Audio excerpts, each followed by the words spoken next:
Eto mga boss, minsan lang to, Jason Tatum na paaway dito nga kay Moussa Diabate dito nga sa naging laban ng Charlotte Hornets kontra nga dito sa Boston Celtics. Sinabihan ni Moussa mga boss na etong si Tatum na don't mess with me.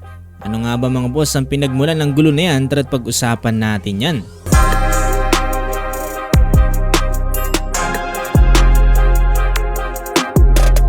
So eto mga boss no, tapatan ng Boston Celtics kontra nga dito sa Charlotte Hornets. Etong Boston ay nasa magandang kalagayan ngayon dito sa Eastern Conference at pumapangalawa nga sila dito sa standing. Samantalang itong Charlotte Hornets ay naghahabol mga boss no, para nga makapasok dito nga sa NBA playoffs at hindi nga malaglag dito nga sa NBA play-in. Posible pa kasi nilang mahabol etong Toronto Raptors kung mananalo sila sa kanilang last 3 games.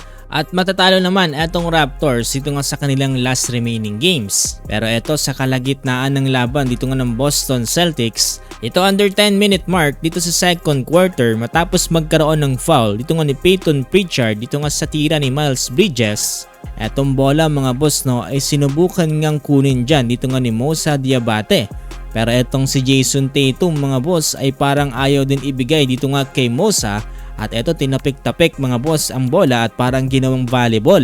Diyan na nga mga boss nagsimula ang pag-trigger dito nga sa dalawang players na to. Ito under 8-minute mark sa second quarter pa rin to mga boss matapos nga ang missed layup dito ni Jason Tatum at ganda ng follow-up ni Neemias Queta. Yung sinusubukang kunin na naman sana dito nga ni Moussa Diabate etong ang bola.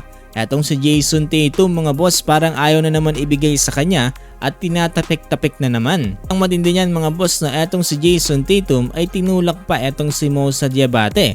Kaya naman etong si Moussa mga boss no ay sinabihan etong si Jason Tatum na don't mess with me. Nagtuloy-tuloy ang bangayan ng dalawang players na yan hanggang dito sa kabila. Tignan nyo naman mga boss para naglalaro na ng agawan base at hindi na basketball to. Diyan na nga nagkainitan itong dalawang players na to at pinigilan na nga rin sila dyan ng kapwa nila players. In fairness, dito nga kay Jason Tatum mga boss, ibang klase pa rin talaga manginis ng mga players. Pero sa huli mga boss, nagawang manalo dyan dito nga ng Boston Celtics dito nga sa final score na 113-102.